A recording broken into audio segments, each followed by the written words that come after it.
Esse projeto é uma iniciativa da Conservação Internacional com o INEMA aqui da Bahia. Foi financiado pelo Funbil com o objetivo de mobilizar recursos para as unidades de conservação. Esse seminário ele é a conclusão desse projeto, onde a Conservação Internacional está entregando os produtos finais ali para o INEMA. E ele foi dividido em dois momentos. Um com a participação da Karen Oliveira, da TNC, que ela tem um estudo, há 5 anos vem se dedicando ao estudo da compensação ambiental no governo federal. E um segundo momento onde eu, Marcos Pinheiro, consultor desse projeto, falo sobre a compensação ambiental da Bahia e os produtos que a gente gerou aqui.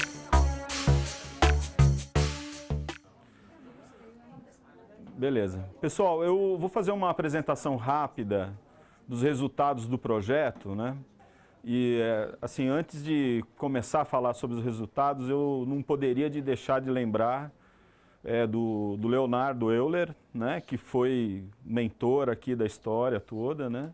Junto com o Jean e o Valmir Ortega da Conservação Internacional. Eles que, no momento ali do encontro de gestores em Itacaré, né, desenhamos isso rapidamente, esse projeto, e, enfim, só lembrando que eles ali têm assim, uma parcela de compromisso com essa história toda aqui, né? Esse projeto, então, como foi dito, ele é uma iniciativa da Conservação Internacional, em parceria com a INEMA, né? E que submeteu a um edital do Funbil, que era voltado à mobilização de recursos para a unidade de conservação, né? Próximo, gentileza. A ideia era dar um olhar para as unidades de conservação da Bahia, tanto estadual quanto federal, na ideia de buscar alternativas de mobilizar recursos para esse conjunto de unidades de conservação. E aí a gente pensou 3 objetivos centrais. Um, que era promover o treinamento modular de gestores, conselheiros e instituições parceiras de unidades de conservação na elaboração e gestão de projetos. O segundo, apoiar a construção dos processos e fluxos para viabilizar e tornar eficaz e eficiente a aplicação dos recursos da compensação ambiental. E o terceiro tinha uma ambição, né, de criar bases e condições propícias para a composição de um mecanismo financeiro para captar, gerir e aplicar recursos. Próximo. O primeiro objetivo nosso, não sei se vocês já tiveram oportunidade de ver um slide que mostra assim, o que nós planejamos e como foi realizado o projeto, assim, que é todo cheio de volta. Eu diria que esse projeto ele alinha com essa ilustração, porque tínhamos assim, a ideia de que, com a constituição de um fundo, de pensar a compensação ambiental, a gente ia conseguir levar esses recursos para as unidades de conservação na forma desses cursos modulares. E o que, assim, isso era o sonho inicial, e o que aconteceu foi o inverso. A gente começou com o treinamento, e estamos agora tentando chegar nesses processos e fluxos da compensação, né? Então foi o inverso do que a gente tinha pensado inicialmente do projeto. Com relação à capacitação, isso foi executado em 2013, e eles foram divididos em 4 regiões, né? Pensado em 4 regiões: Salvador, Lençóis, Porto Seguro, e eu falo Ilhéus, mas ocorreu mesmo que é lá no Cunduru, né, que fica nessa cidade aqui, que não é exatamente Ilhéus.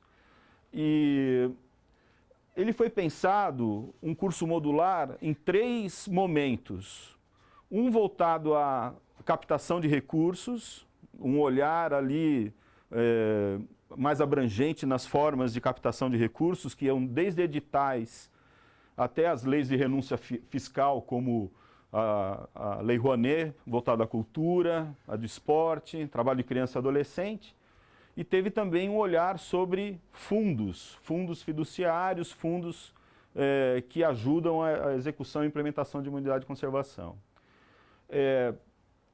E eles tinham, assim, esses módulos tinham 2 dias de duração e foram 3 módulos, né? No total, nós envolvemos 110 participantes nesses treinamentos, nós redigimos cerca de 64 projetos que ficaram numa ideia de concepção inicial, vamos dizer, a estrutura mínima de um projeto.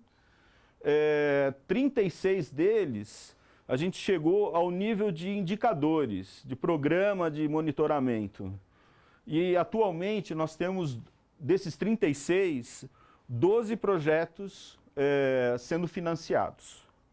Então, assim, pensando na efetividade, né, quase assim 1/3 do que a gente conseguiu realmente concluir ali até o final, hoje está sendo implementado, né? Queria destacar um projeto que para mim assim foi muito interessante ali do jeito que foi executado, que foi juntado 3 APAs ali do Oeste, né? A Balbina, a Carla e o Leibe, né? Que se juntaram ali e escreveram um projeto para o ISPN, que é um lugar assim, né, que a gente é acostumado aqui na Mata Atlântica, que tem vários investimentos, projeto corredores ecológicos e tal. O Oeste, assim, era um lugar para desbravar, né, essa ideia de conservação da natureza. E eles conseguiram um financiamento com o ISPN, com a agência 10 Envolvimento. Estão executando até hoje, ali, eu acho que estão finalizando por esses dias. Outro também que eu queria destacar, que é o menino que cuida ali do Parque Marinho de Porto Seguro, o Eric. Aquele menino, ele fez um projetão e dividiu o projeto dele em 3 pedaços e 2 deles conseguiu financiamento. Então, assim, mostrando assim, que existe uma gama grande, principalmente foi interessante porque envolveu muitos conselheiros, né? E isso foi importante para fortalecer, vamos dizer assim, essas relações. Mas o que eu acho que foi o resultado mais importante dessa primeira etapa não foi nem tanto a capacitação e nem tanto os projetos selecionados, um pouco na direção que você apontou, que foi era um momento onde o INEMA estava cortando a questão do licenciamento das unidades de conservação e os gestores que tinham muita dedicação a essa agenda para pensar condicionantes, levar esses empreendimentos para o conselho, né, ficaram sem esse tema e ficou meio com o pé no ar, né, uma sensação ali meio de desmobilizados, né. E eu acho que assim, o principal resultado dessa iniciativa foi oferecer um novo perfil de gestor, um gestor que articula o território, que encontra parceiros para escrever projeto, e eu senti assim uma animação, né? Eu senti que a turma ficou animada, os gestores deu um feedback positivo para essa nossa iniciativa, para esses cursos, e eu acho que isso foi o maior resultado, na verdade, dessa primeira etapa, mais do que esses dados, esses números estatísticos de 1/3, né, de sucesso. Eu acho que a mobilização, a animação dos gestores, com um novo perfil, um cara que articula o território, né, eu acho que isso foi um resultado bem interessante que a gente atingiu. Próximo. Então, assim, só passando rapidamente sobre esses cursos, né, o primeiro módulo, ele levava os alunos a pensar uma estrutura mínima de projeto, uma estrutura básica, e nós disponibilizamos catálogos de fonte de financiador. Isso deu uma oxigenada na cabeça assim, das possibilidades de captação de recursos. A gente levou cerca de 400 fontes de financiamento para quem tinha 1 ou 2 opções ali, né? Próximo. Aí o segundo módulo, a gente dava um olhar mais assim, como o financiador vê o projeto, né? Como ele analisa o projeto. Isso fez uma revolução em algumas pessoas ali no que estavam escrevendo, né? Próximo. E no terceiro, ele tinha um olhar mais assim de monitoramento e gestão de projeto, que ajudava a entender coisas como indicadores, que é um assunto super difícil de ser trabalhado. Para que eu estou pensando nesse indicador? Então a gente mostrava um programa de monitoramento, como que se fazia a gestão de projetos, e isso ajudava a entender esses processos, né? A gente vai mudar de slide. o edital, que é o 001 aqui, ó. E aí, assim, aí a gente partiu para uma nova etapa dentro desse projeto, que era pensar os dois objetivos voltados para a compensação ambiental e para o mecanismo financeiro. E a partir da experiência de ter olhado todos esses projetos, de ter vivenciado, né, a demanda das unidades de conservação, um dos produtos que a gente gerou nessa consultoria e está disponível para vocês é um edital socioambiental voltado para unidades de conservação. Você dá uma subida, por gentileza, aqui, que tem uma tabela, que é o resumo de tudo. Pode subir bastante mesmo. Então, os temas, eles inspiraram, vamos dizer assim, o que iria compor esse edital, né? Pode ser mais rápido aqui, hoje está mais para o meio aqui, ó. Aí eu volta um pouquinho. Posso te ajudar? É.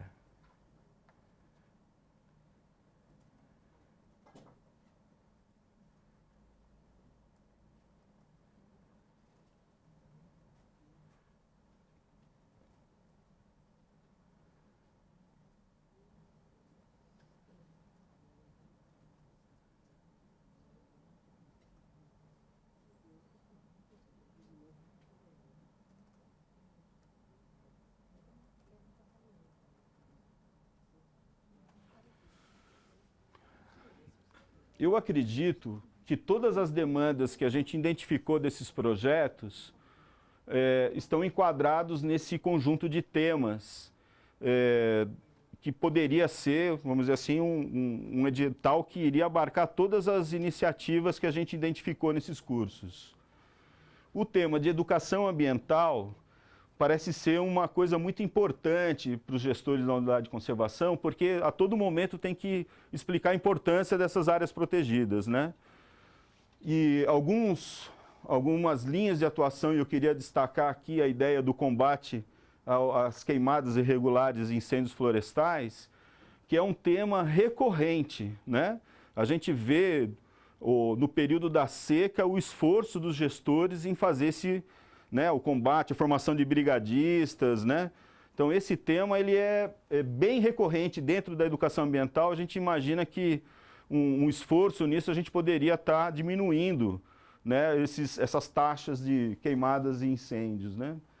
A linha de restauração de ecossistemas, né, é um tema que a gente viu bastante dentro da Mata Atlântica, em especial para as unidades ali de Porto Seguro, na área de Ilhéus ali, que o desafio é fazer essa conexão, né? O próprio mosaico que temos ali no extremo sul da Bahia, ele é talvez o único mosaico do Brasil que as unidades de conservação não estão ali conectadíssimas, porque as unidades de conservação são todas espalhadas, né? E esse tema é muito forte ali para aquele mosaico, né? Os projetos que saíram ali daquela região eram muito voltados a essa restauração florestal, né? A questão do fomento à geração de trabalho e renda, numa ideia dessa inclusão produtiva, né? A unidade de conservação sendo um meio para a gente produzir, né? Favorecer uma inclusão de produtores, né? Gerando trabalho e renda, é também um eixo importante, porque, na minha visão, o maior desafio que nós temos com as unidades de conservação é tornar os objetivos dessa unidade de conservação como um princípio ali para o desenvolvimento regional, né? Então, assim, como a gente vai atender os objetivos da unidade de conservação na medida que a gente coloca esses objetivos dentro dos processos de desenvolvimento. E a unidade ela tem que gerar trabalho e renda sustentável. Então, essa linha de edital, onde vem com uma ideia de SAFs, agroecologia, e a questão de uso público, ecoturismo, turismo comunitário com base comunitária, são temas importantes que poderiam fortalecer, vamos dizer assim, a presença, né, dessa unidade de conservação na região. E, por último, né, um programa voltado à ampliação das RPPNs, né, que é uma forma da gente ampliar o sistema sem comprometer, vamos dizer assim, com a questão de regularização fundiária, né? E aqui na Bahia é uma estratégia que vocês vêm adotando, né? Hoje vocês são talvez o terceiro estado com maior número de RPPNs, né? O Beto pode me corrigir ali. Acho que é o quarto. Quarto?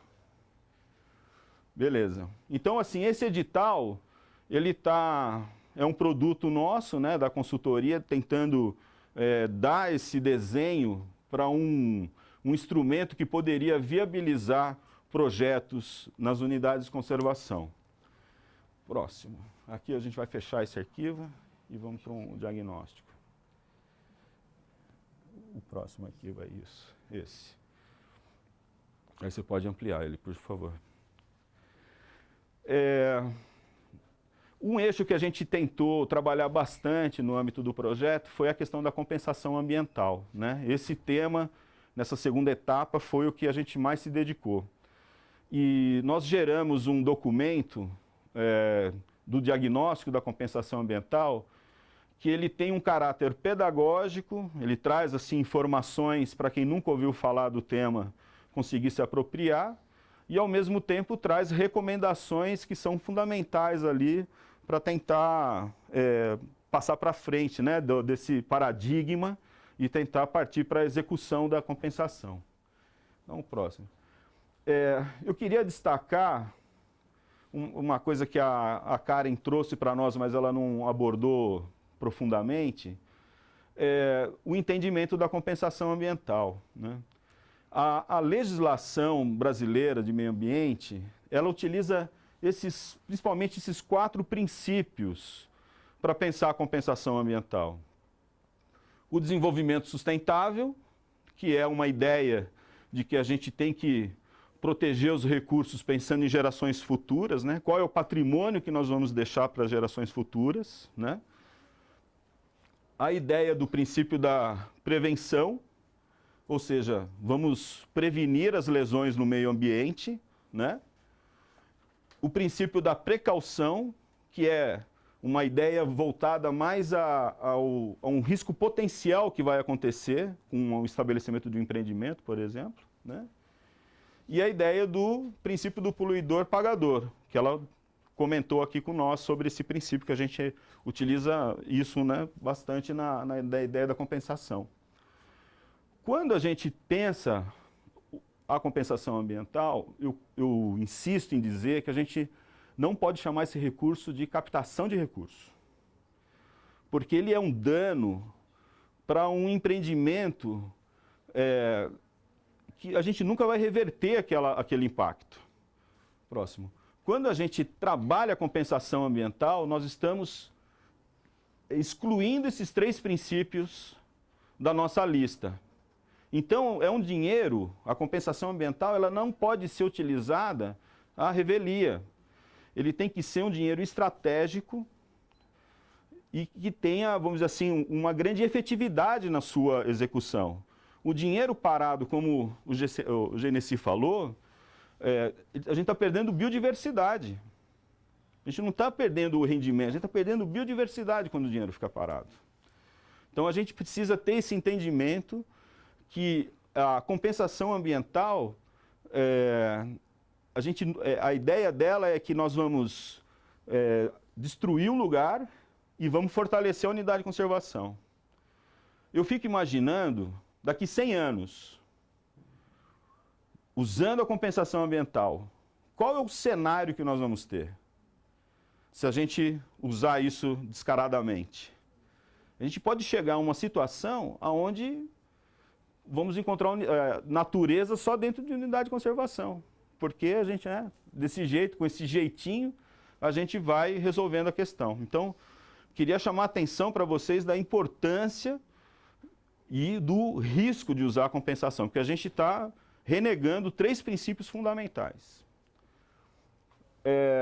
Eu não vou falar sobre, pode passar o próximo, do que ela já disse, eu vou direto ali para a Bahia. Vai o próximo. Próximo, por gentileza. Eu só quero citar alguns desafios que foram encontrados. Esses slides que passaram, tem tudo no documento e ela já abordou na fala dela. eu queria só destacar os principais desafios que esse estudo da TNC, que vem trabalhando a compensação ambiental nos estados, identificou que são, na verdade, questões que vocês trazem nesse trabalho de vocês no estado, né? A falta de critério de destinação, né? Casos de possibilidades de destinação para RPPNs, casos de possibilidades de destinação de recursos para unidades de conservação não afetadas pelos empreendimentos, né? Fontes de informação para subsidiar a decisão, destinação para unidades de conservação federal e municipal afetadas pelo empreendimento, ou seja, é o Estado trabalhando junto com o nível federal e municipal, né? As formas de execução, que ela abordou bastante aqui, e talvez ela não tenha tocado num ponto que vocês vêm construindo, que é uma compensação ambiental sendo executada por uma OCIP da gestão compartilhada ou cogestora, né? Talvez ela não chegou nesse ponto porque o nível federal ele deixou para escanteio a gestão compartilhada. O nível federal não desenvolve isso, e talvez a TNC não tenha tropeçado nisso, e vocês já têm um parecer jurídico sobre isso, né? Mostrando a importância, e aí eu gosto muito dessa estratégia, porque vocês estão construindo um conhecimento no Estado, com parceiros, que já são legítimos, porque estão trabalhando numa gestão compartilhada. Seria uma forma de execução que a gente vê assim, os estados tentando se debruçar. Mecanismo de prestação de contas, controle e auditoria e modelos, como termo de compromisso. Isso daqui é uma geral de todos os estados do Brasil. E eu consigo ver a Bahia assim, aqui, nessas dificuldades que vocês estão tendo. Então, para ver que, assim, que não é uma coisa exclusiva de vocês, é o paradigma mesmo da compensação que ainda estamos aí rasgando para tentar sair desse cenário. Dentro da execução financeira dos estados, vocês podem ver que tem estados como o Amazonas e Alagoas, que tem, esse é um estudo da TNC, 2012, até 2012, publicado em 2013. Você vê que alguns estados aqui, Amazonas, tem 100,47% de executado. Eles, além de executar o que estava destinado ali, executaram o rendimento. Então, por isso Então, quer dizer, uma experiência, de repente, numa ideia de intercâmbio, né, para vocês aprender mais sobre o instrumento, a Amazonas ele pode ser um alvo, além do Rio de Janeiro, que normalmente a gente vai lá visitar, né? E nesse estudo mostra que a Bahia, até 2012, final de 2012, tinha executado um pouco mais de 4%, né? Próximo. Hoje em dia, com os dados atuais da COGEF, né, a gente tem esses valores, cerca de 24 milhões de reais destinados, né, e com uma execução de mais ou menos 650 mil. Assim, olhando o detalhe, né, o próximo, por gentileza. Quando você vê a lista de termos de compromisso que a Bahia assinou e desenvolveu ali o procedimento, a gente vê que vocês estão fazendo o dever de casa. O termo de compromisso foi assinado, a destinação, os projetos foram elaborados, né? Está agora no momento ali de pensar o empreendimento, fazer essa execução. E aí o que a gente vinha conversando hoje de manhã é a necessidade que nessa regulamentação da compensação no Estado, além de prever questões como a destinação, né, que foi colocado aqui, né, de deixar isso de uma forma mais clara, pensar a questão de prazos também, né? Porque tanto dentro da casa, como os prazos colocados para o empreendedor. Porque o empreendedor, apesar de querer se ver livre, né, para ter a licença, mas é um assunto que ele não trata bem internamente. Então, eu vejo assim, uma análise mais resumida, né, da compensação aqui na Bahia, a gente vê um potencial grande. Próximo. do que está por vir também, né? Nós temos ali a Cogef tem uma lista de quase 200 empreendimentos instalados que não tiveram a compensação ambiental e o que tem aqui pela frente. Então, você imagina quando isso tiver, vamos dizer assim, num ritmo mais frenético ali, como vocês, técnicos envolvidos para a questão da compensação ambiental, vão ter que, como diz ali, se virar nos 30, porque se um conjunto ali de 26 termos de compromisso foi esse trabalho, você imagina 10 vezes mais chegando na mesa de vocês. Então, a questão da compensação tem que ser um procedimento mais rápido, mais integrado, né? Próximo. Aí nós vamos mudar os slides, por gentileza. Você vai para o próximo agora ali. Isso. Pode ir. E o nosso trabalho de cooperação técnica aqui com vocês, nós fizemos fizemos um detalhamento do procedimento feito aqui no Estado. A grosso modo, a gente separou em 6 etapas que acontece o procedimento. Abertura do processo e definição do valor de compensação, assinatura do termo de compromisso e a emissão da LI, né? E aí os 3 seguintes têm a ver muito com o trabalho da DIRUC, que é a definição do projeto de compensação, a execução e a aprovação.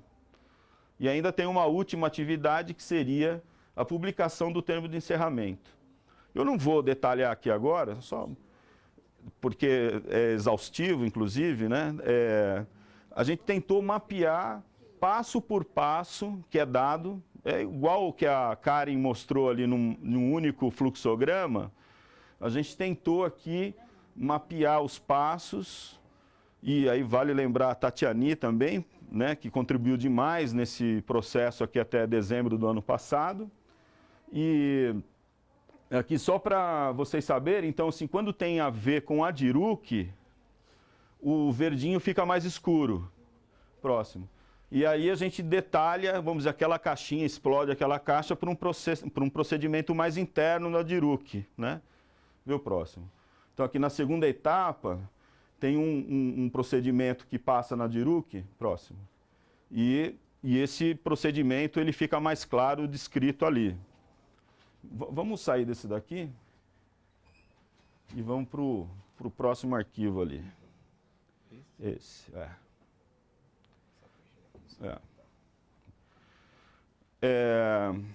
assim, como a nossa intenção inicial era fazer um manual de procedimentos da DIRUC para compensação ambiental.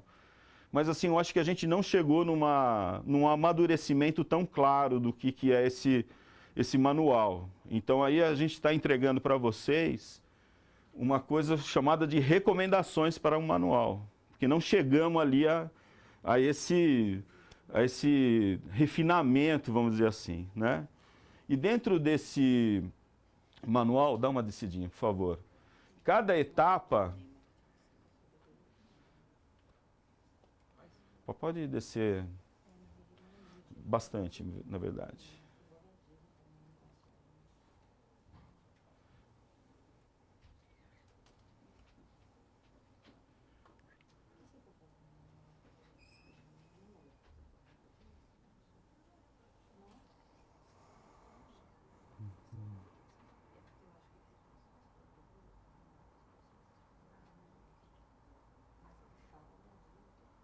Aí, obrigado.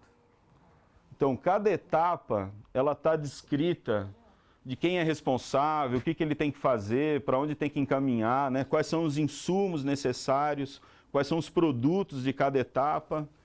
E então, esse manualzinho, ele traz esse conjunto de passos a passos, né? Que já é uma coisa que vocês talvez tenham avançado mais ali dentro. Precisaria, nesse GT que vocês estão formando agora para pensar a compensação ambiental, talvez teria que revisitar isso daqui para ver se faz sentido, né? Porque a gente não deu tempo de amadurecer, né? E ao final de cada etapa tem ali as figurinhas para mostrar o passo a passo, né? Desceu. E existem alguns anexos que ajudam essa tomada de decisão. Por exemplo, o tema que eu via sempre de forma recorrente ali, quais são as unidades de conservação que estão dentro da compensação, né, que vão ser impactadas pela distância, né? Aquela que tem o empreendimento dentro da unidade, não tem dúvida. Mas quando ela ocorre fora, você pode ter um conjunto de critérios para estabelecer a entrada ou não dessa unidade de conservação. Então, a gente fez uma proposta aqui de elegibilidade a partir de uns critérios. Dá uma baixadinha a mais.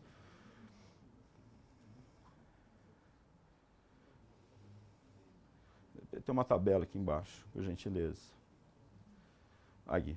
Então, assim, esse é um procedimento que a gente acabou desenhando para vocês, de a partir de critérios, chegar nas unidades de conservação que mais pontuam ali para pensar a questão da aplicação da compensação ambiental. Então, de novo, esse grupo de trabalho que vocês vão estar desenvolvendo, talvez tem que revisitar isso para ver se faz sentido esse conjunto, né? Até mesmo a equipe da DIRRE, que faz talvez o exercício ali de geoprocessamento, eles teriam que pensar ali para ver se tem esse enquadramento. Além disso, será que caiu aí? Acho que mais para baixo aqui.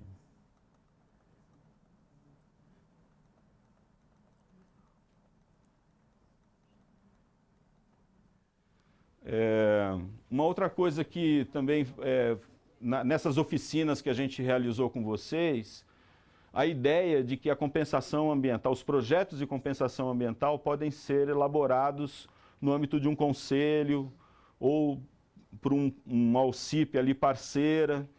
E na ideia e no intuito de tentar padronizar os projetos feitos pela DIRUC, eu também apresentei ao final desse manual um roteiro para a elaboração dos projetos e um formulário para tentar, vamos dizer assim, criar uma padronização ali de apresentação dos projetos para a Câmara, né?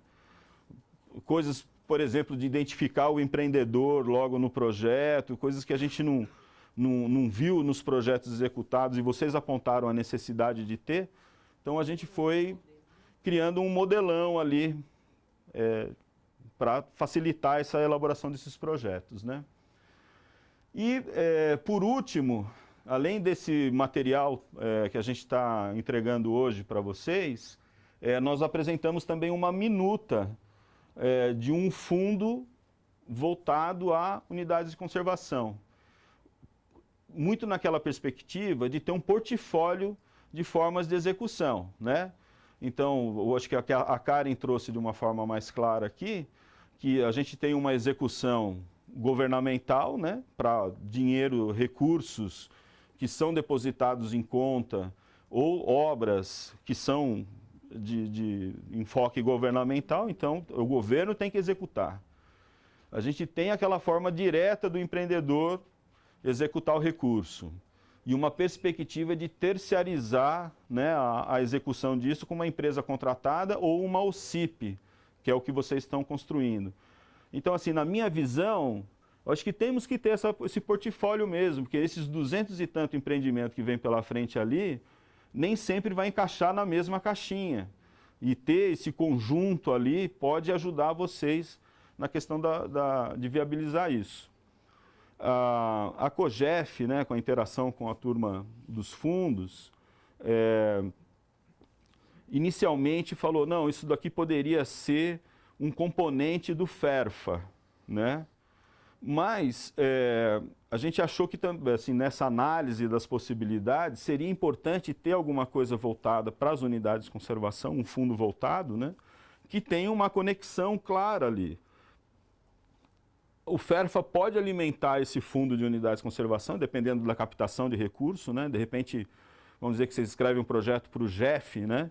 E consigam alimentar ali um FERFA, e isso pode alimentar projetos para as unidades de conservação, ou a própria compensação ambiental no amadurecimento que vocês terão ali no instrumento, pode gerar rendimentos que isso volta na forma do FERFA, óbvio que para voltar para as unidades de conservação, mas pode criar um fluxo, né, de fundos. Como de recursos hídricos também, vocês têm ali, né, um outro fundo voltado para isso. Então, assim, a grosso modo, nessa segunda etapa do projeto, a gente traz assim, a elaboração desses editais socioambientais, né, o diagnóstico da compensação ambiental com um manual associado, né, e uma proposta de fundo, ele não está ali como fundo fiduciário, mas é um fundo voltado para unidades de conservação. E como resultado dessa segunda etapa, a exemplo da primeira, eu acho que nem são tantos produtos que a gente está entregando, mas sim a oportunidade, né, de conversar, de criar os espaços, fazer esse intercâmbio, né? Teve um grupo que foi para o Rio de Janeiro, a Karen veio aqui falar para vocês. Eu acho que isso, na verdade, é o produto, é o resultado mais imediato do projeto, que é esse amadurecimento, não só dos tomadores de decisão, mas também dos gestores, conselheiros que estão aqui, de começar a compreender esse universo que ele é meio árido mesmo para entender, né? E eu acho que esse é o grande ponto da contribuição do projeto aqui, tá? Eu não vou me estender muito porque a gente já teve hoje a manhã toda ali conversando sobre a compensação, né? E eu vou acabar por aqui.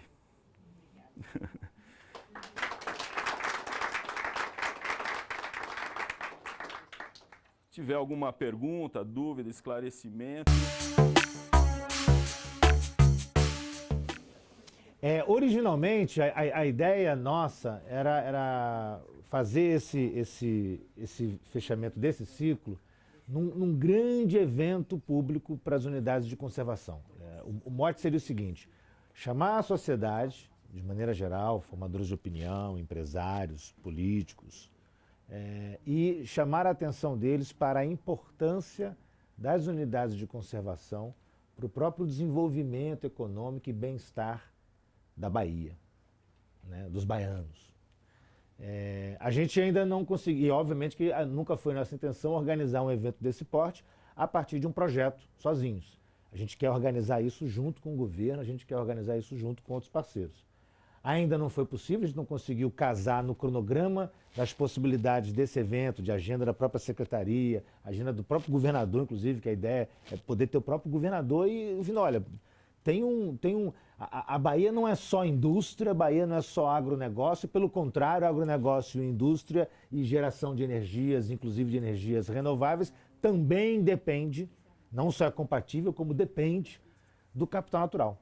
E a melhor maneira de assegurar permanência e durabilidade do capital natural é criando unidades de conservação, espaços protegidos e bem geridos. Então a gente continua apostando que a gente vai conseguir realizar esse grande evento público. Não vai ser no escopo desse projeto, esse projeto termina esse contrato agora, mas a gente continua nessa relação com o governo e continua nessa expectativa de conseguir levar para a sociedade baiana de maneira mais ampla possível a importância e a relevância das unidades de conservação para o desenvolvimento e para o bem-estar. Quer dizer, ajudar a tirar um pouco aquela visão de que unidade de conservação atrapalha. Unidade não atrapalha. Unidade de conservação não é contra. Unidade de conservação é a favor. É a favor do desenvolvimento, é a favor da manutenção das condições básicas das quais toda a economia e todo o bem-estar e toda a sociedade dependem. Então, esse link e essa mensagem é o que a gente quer. E garantir que a gente tenha uma maior eficiência nesse processo. Então, do nosso ponto de vista, esse não é um encerramento. Esse é só, olha, agora, eu acho que no fundo, agora é que a coisa começa. Né? Agora é que a coisa começa, vamos lá, temos que engrenar. O momento é esse. A gente não pode perder a oportunidade de decolar com essa história. Eu acho que a gente precisa reunir as forças, as condições, as alianças, os recursos possíveis e necessários para que a gente consiga colocar as unidades de conservação no centro dos planos de desenvolvimento e de crescimento e de bem-estar da população baiana, do estado da Bahia. Eu acho que isso é uma coisa central para que a gente comece a perceber isso. E, obviamente, que fazer isso apostando, né, no interesse, no compromisso, na capacidade do governo do estado de fazer isso, de colocar isso dentro do centro da agenda política e da agenda de gestão. Então, mais uma vez, eu queria agradecer a vocês. Eu queria pedir mais uma salva de palmas para o Marcos, porque, sem dúvida alguma, e queria pedir uma salva de palmas para toda a equipe do INEMA, viu, Jeane, da SEMA, todos vocês que vieram ao longo desses 2 anos e meio, quase. Eu acho que sim. Quase 2 anos e meio, né, participando, se reunindo, né, e aí aturando Marcos, né? Vem, Marcos! Então, assim, eu acho que vocês demonstraram em vários momentos, vocês demonstraram o compromisso com isso. E pra gente dá essa sensação de que, olha, a gente conseguiu, mesmo com as dificuldades, a gente conseguiu ter esses produtos, esses acordos e essa sinergia bem redonda. Então, não sei, Ferraro, Jeane, Welton, vocês querem comentar alguma coisa? Cacá, você está desde o início envolvida bastante forte nesse projeto? O Léo, depois...